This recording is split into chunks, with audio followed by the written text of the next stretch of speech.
오늘 우리에게 주시는 하나님의 말씀은 구약성경 시편 62편 1절로 12절 말씀입니다. 62편 1절로 12절까지 말씀을 한 절씩 교독하겠습니다. 나의 영혼이 잠잠히 하나님만 바라며 나의 구원이 그에게서 나오는도다.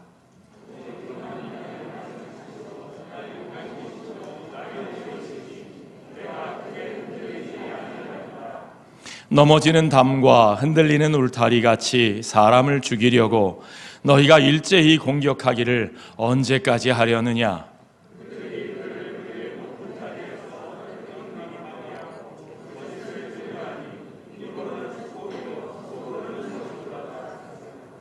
나의 영혼아 잠잠히 하나님만 바라라. 무릇 나의 소망이 그로부터 나오는도다.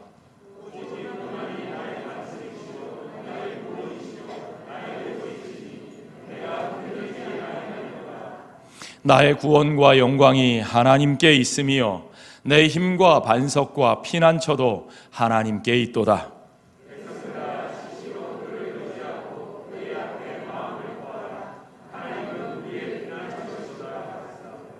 아 슬프도다.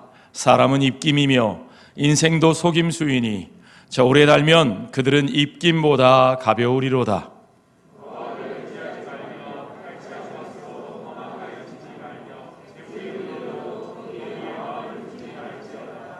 하나님이 한두 번 하신 말씀을 내가 들었나니 권능은 하나님께 속하였다 하셨도다.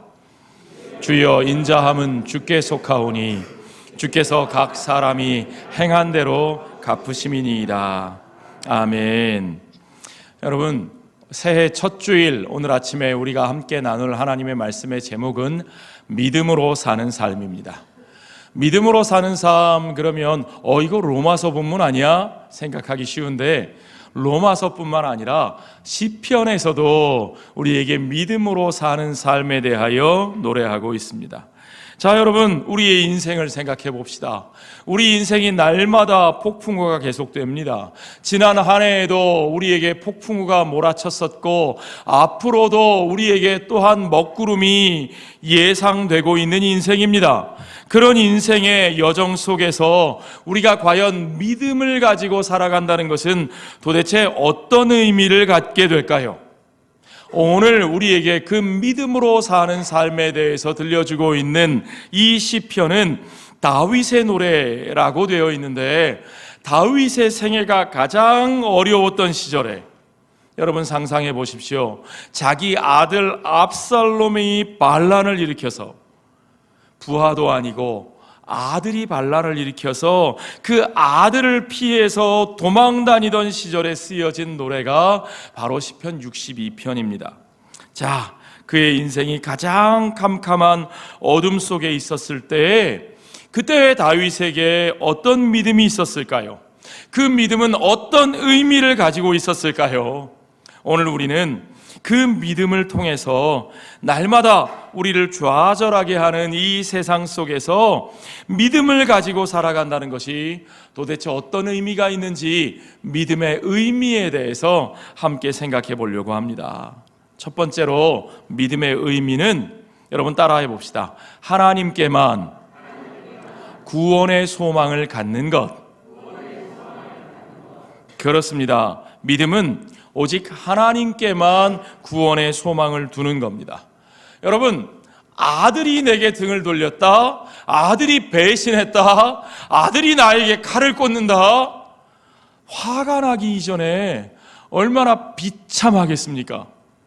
오른팔도 아니고 왼팔도 아니고 나의 분신인 나의 아들이, 그것도 다른 아들이 아니라 압살롬입니다. 압살롬은 다윗의 아들 가운데 가장 용모가 준수하고 잘생기고 멋지고 똑똑하고 리더십이 있고 다윗이 가장 사랑했던 아들이에요. 그래서 나중에 그 반란이 진압되고 아들이 죽었다는 소식을 듣는데, 반란군의 수괴가 죽었다는 소식을 듣는데 다윗은 기뻐하기는커녕 안도의 한숨을 내쉬기는커녕 압살롬아, 압살롬아, 내 아들 압살롬아 하면서 눈물을 흘렸다는 거 아닙니까?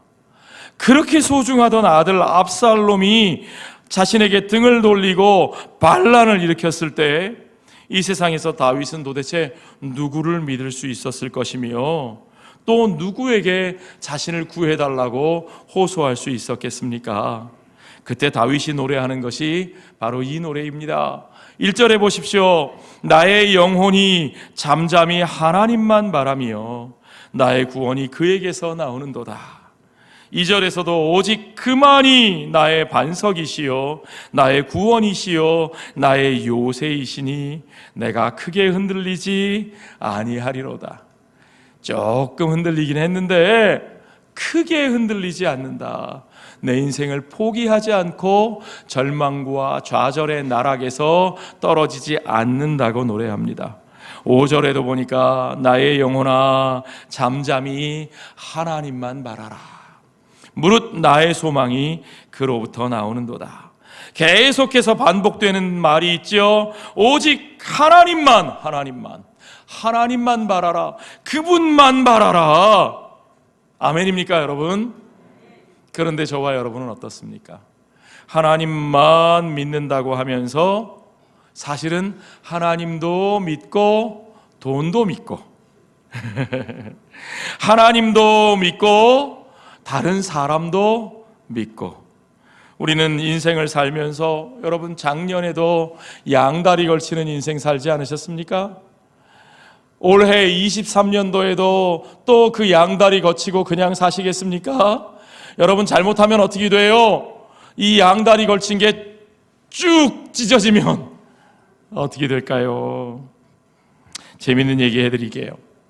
어떤 성도가 절벽에서 떨어지는 꿈을 꾸었답니다. 절벽에서 떨어지다가 살아야 되겠다. 순간 보니까 나뭇가지가 하나 이렇게 튀어나온 게 있어서 탁 잡았어요. 아니 잡고 있는데 이게 불안하잖아요. 시간이 지날수록 힘도 빠지잖아요. 저러다 저 나무 뿌리가 확 빠지면 어떡하지? 그래서 소리를 지릅니다. 누구 없어요? 나 좀 살려주세요. 거기 누구 나 좀 살려주세요. 그런데 소리가 들려요. 나 여기 있다. 누구세요? 나 네가 믿는 하나님이다. 하나님의 음성이 들리는 거예요. 하나님 나 좀 살려주세요. 하나님이 뭐라 그러셨을까요? 그래 내가 살려줄 테니까 그 붙잡고 있는 거 놔라. 내가 살려줄게. 내가 받아줄게. 대답이 없습니다. 네 하고 놔야 되는데 대답이 없습니다. 불안해요. 고민스럽습니다. 한참을 고민하다가 하는 말이 뭐라는 줄 아세요? 거기 누구 다른 사람 없어요.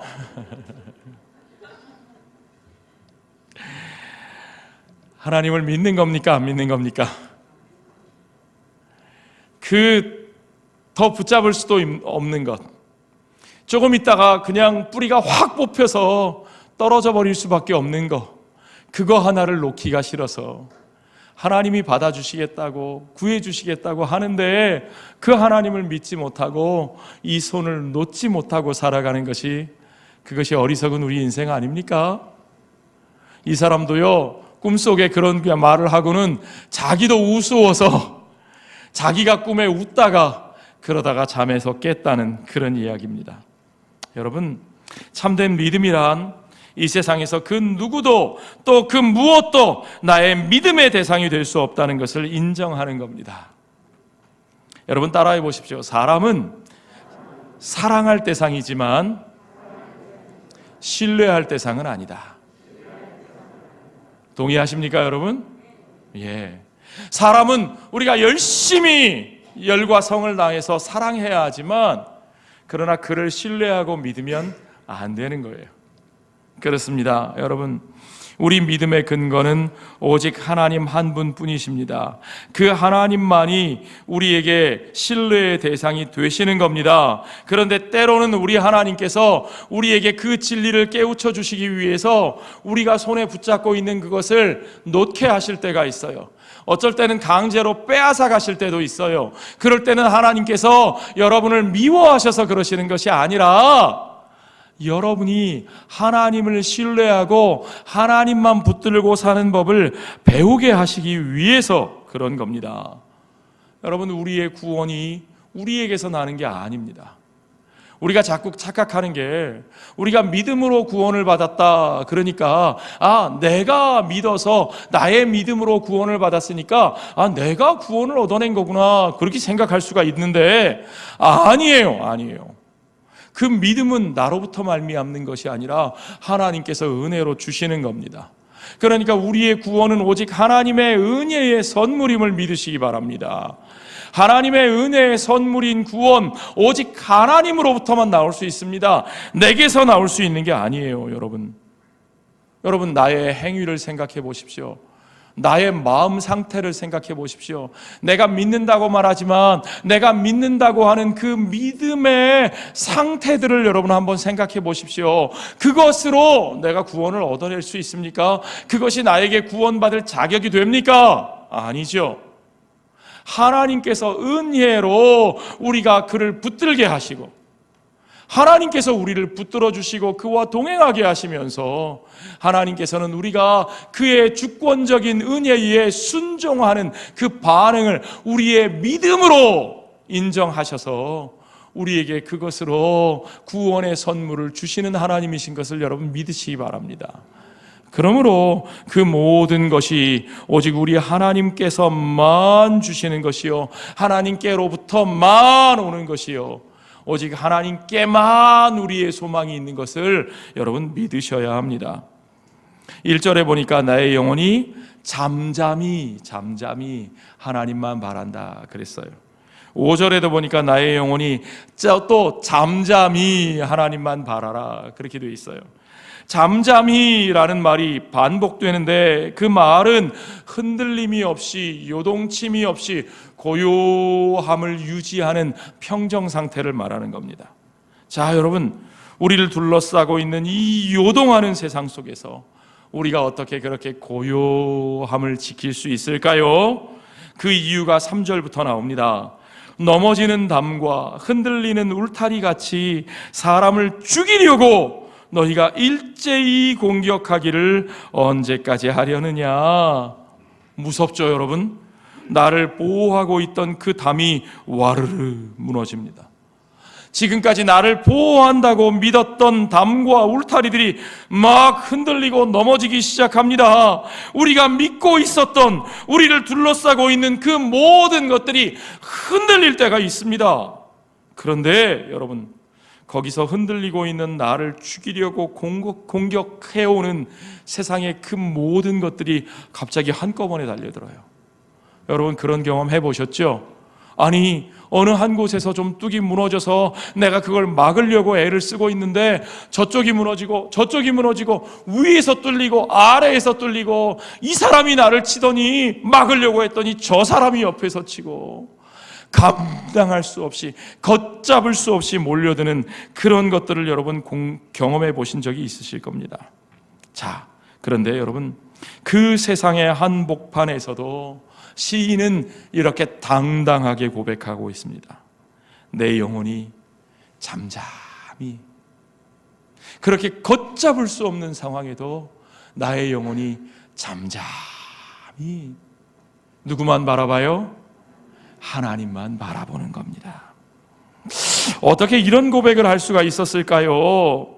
그것은 시편 기자가 오직 그의 구원의 소망을 다른 데 두지 아니하고 하나님께만 두었기 때문입니다. 보세요, 5절에 나의 영혼아 잠잠히 하나님만 바라라. 무릇 나의 소망이 어디로부터? 그로부터 나오는도다. 나의 소망이 믿었던 친구들로부터? 아니요. 나의 소망이 애지중지 키웠던 자식들로부터? 아니요. 나의 소망이 오직 그로부터, 하나님으로부터만 오는 것을 그는 알고 있었기 때문입니다. 담이 흔들리고 울타리가 흔들리고 우리가 믿었던 모든 것들이 흔들렸지만, 그러나 아직도 우리가 잠잠히 이런 세상 속에서, 이 어두운 전망 속에서도 우리가 잠잠히 살아갈 수 있다는 것, 그것은 구원의 소망을 오직 하나님 안에, 우리 하나님 안에만 둘 수 있었기 때문입니다. 세상은 날이 갈수록 흔들려 가는데, 담은 무너져만 가는데, 그래도 내 마음에는 쉼이 있습니다. 그래도 내 마음에는 안정이 있습니다. 흔들림이 없는 청정한 침묵이 나에게 있습니다. 이 세월을 견뎌낼 수 있는 능력이 저와 여러분에게 있습니다. 아멘. 그것은 내 구원의 소망을 오직 하나님 안에만 두었기 때문입니다.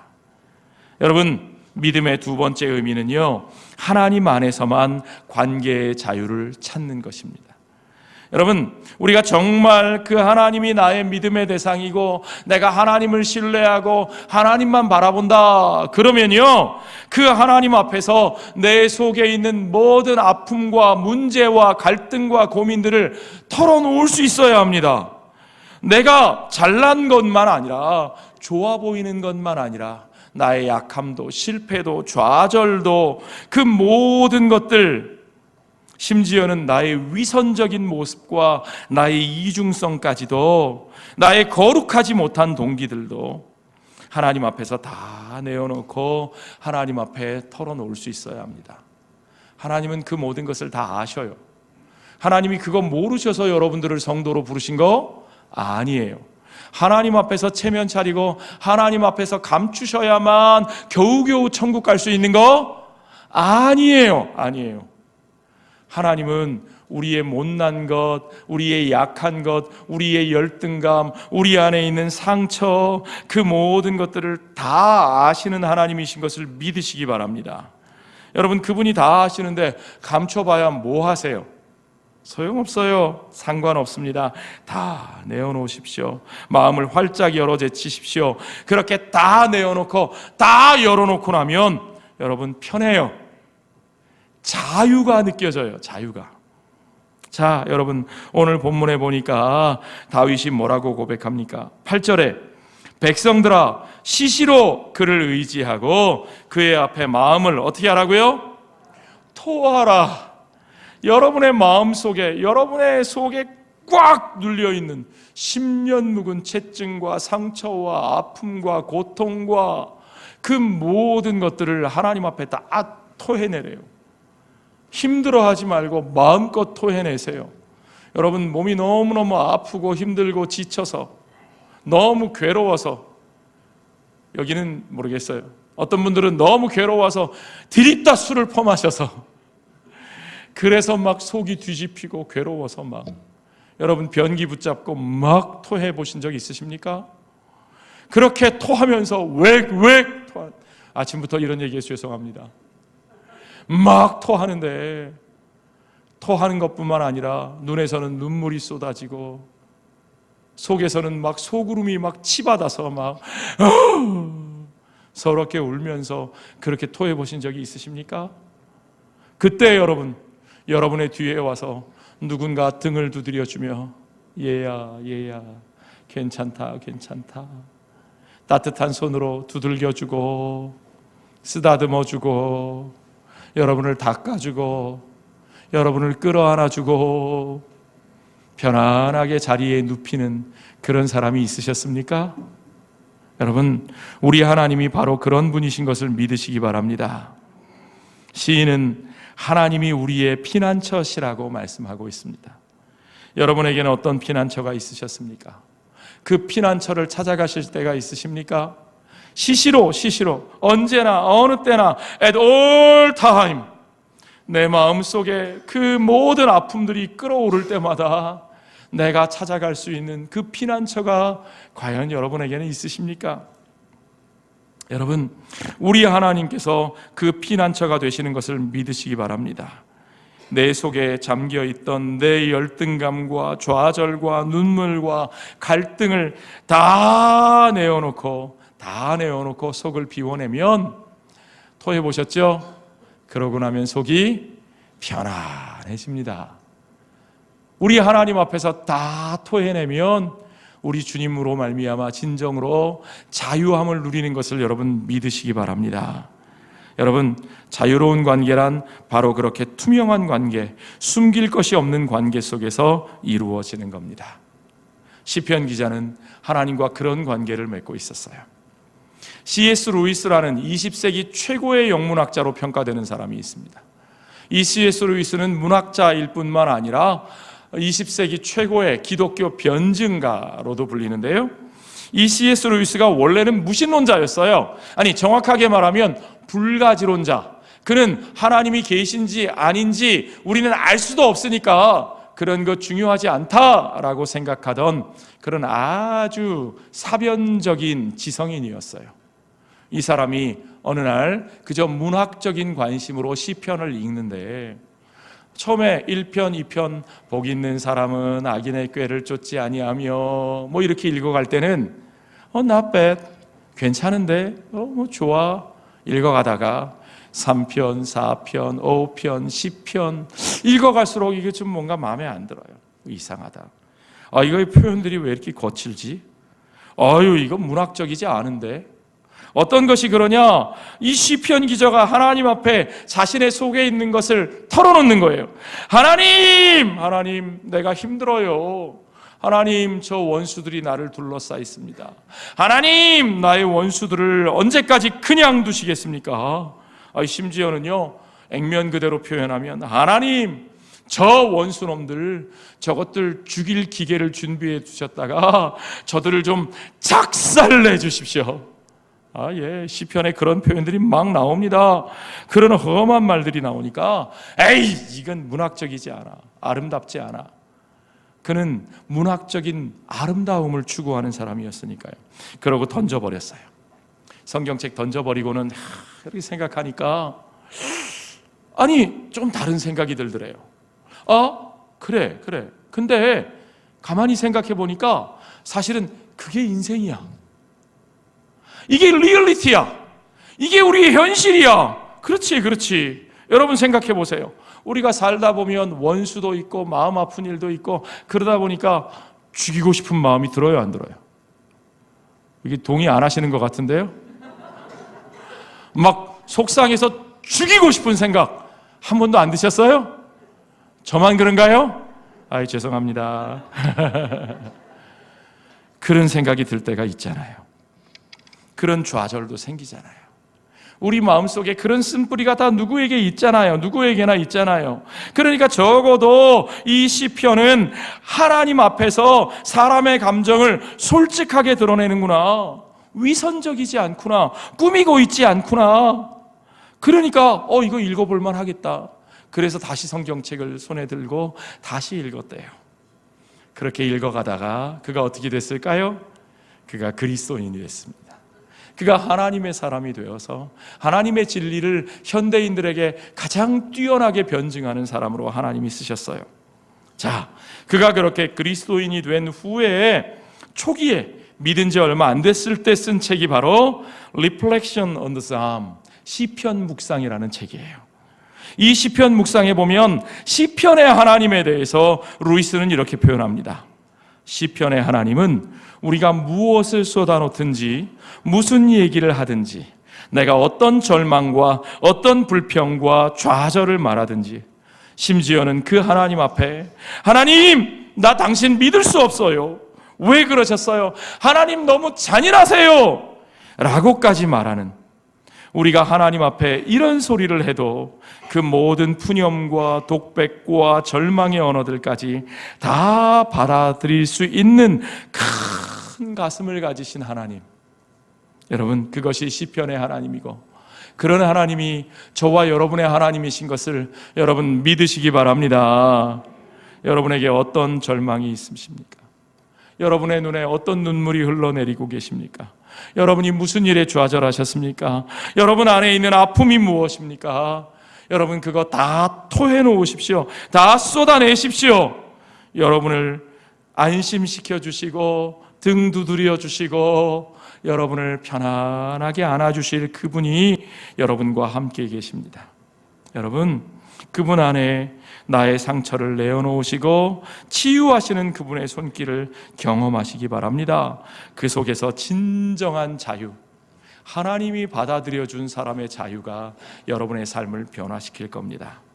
마지막 세 번째 믿음의 의미는, 그런 하나님을 바라보고 그런 하나님과의 관계 속에서 자유를 얻으면 우리의 삶의 가치의 변화가 이루어져요. 믿음은요, 내가 믿었으니까 그 대가로 난 죽으면 천국 갈 보증서 받아놓고 사는 것, 그것이 전부가 아닙니다.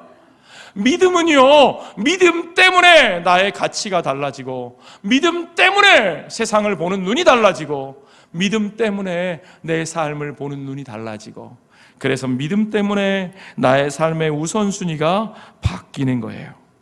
여러분, 오늘 본문의 11절, 12절을 보십시오. 하나님이 한두 번 하신 말씀을 내가 들었나니 권능은 누구에게 속하였다고요? 하나님께 속하였다. 12절에도 보니까 주여 인자함은 누구에게 속하였어요? 주께 속하였나니. 여러분, 사람에게 가장 필요한 게 뭐냐면 권능과 인자입니다. 힘이 있어야 되고요. 우리는 언제나 힘을 갈망하고요. 연약한 나에게 힘이 주어지기를 원하고요. 그리고 누군가 나를 받아들여 주기를 원합니다. 그 권능, 그 힘, 그 능력, 그리고 나를 품어주시고 받아주는 인자한 사랑. 여러분, 우리 인생에 그것이 가장 필요하고, 그것이 없어서 우리 삶에 문제가 생기는데요, 그 두 가지가 다 누구에게 있어요? 하나님께 있는 겁니다. 그 하나님이 나와 함께 계시고, 그 하나님이 나와 하나 되시고, 그 하나님이 나의 모든 형편을 아시고, 그 하나님이 나를 붙들어 주시는데, 그런데 뭐가 더 중요해요, 여러분? 이제 우리에게 뭐가 더 중요합니까? 돈이 여전히 가장 중요합니까? 명예가 가장 중요합니까? 사람들이 나를 알아주시는 것이 중요합니까? 내가 내 목표한 거 성취하고 성공하고 출세하는 게 중요합니까? 아니요, 그거 하나도 안 중요해요. 그거 하나도 안 중요하니까 그것이 내게 없더라도 내게 능력 주시는 하나님, 나를 인자한 사랑으로 품어주시는 하나님, 그 하나님이 가장 가치 있고, 그 가치가 하나님으로 말미암아 내게 주어져 있기에 돈의 가치는 그저 필요할 때만 있으면 되는 거예요. 명예의 가치는 그저 사람들과의 좋은 관계 속에서 내게 주시면 감사한 거고, 몰라줘도 할 수 없는 거예요. 내가 목표한 그것이 그리 되지 아니할지라도 늘 감사하며 살 수 있는 거예요. 왜요?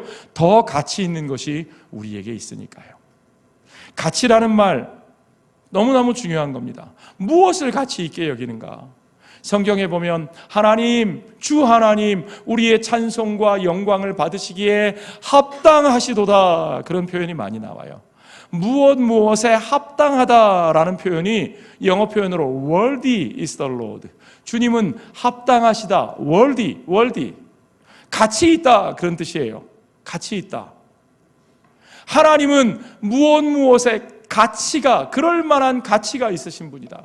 하나님은 우리의 인생의 모든 것을 들여서 그분께 바칠 만한 가치가 있으신 분이시다.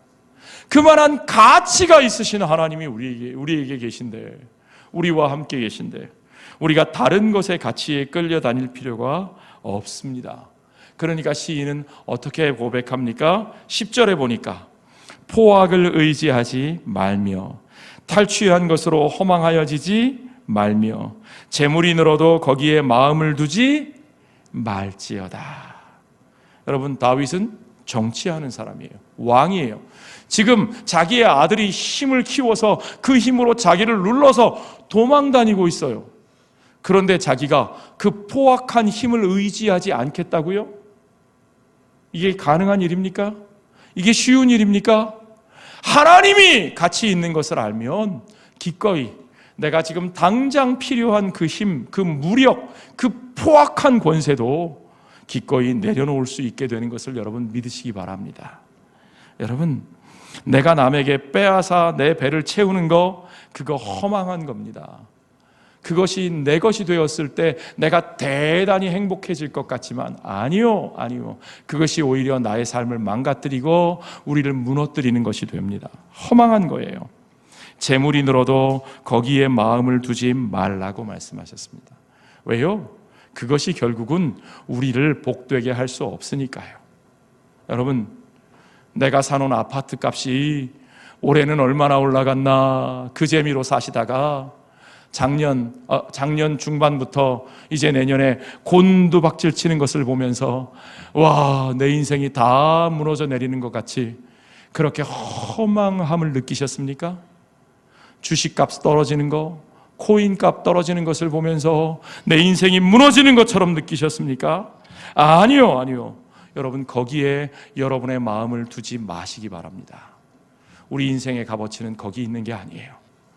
오직 하나님으로 말미암아 진정한 가치와 열매가 저와 여러분의 삶에 채워주시는 것을 믿으시기 바랍니다. 우리가 하나님을 믿고 하나님을 신뢰하고 하나님과의 관계 속에서 살아간다면, 참다운 자유를 누린다면 그 모든 물질로부터도, 그 모든 사람들의 시선으로부터도 기꺼이 자유할 수 있습니다. 그리고 이제 진정으로 하나님이 주시는 가치를 따라 하나님이 맺게 하시기를 원하는 그 열매를 맺는 저와 여러분의 삶이 되시기를 주 앞에 축원합니다. 자, 여러분, 우리가 함께 주님 앞에 좀 잠잠히 가라앉힙시다. 난리입니다. 난리예요. 세상이 난리예요.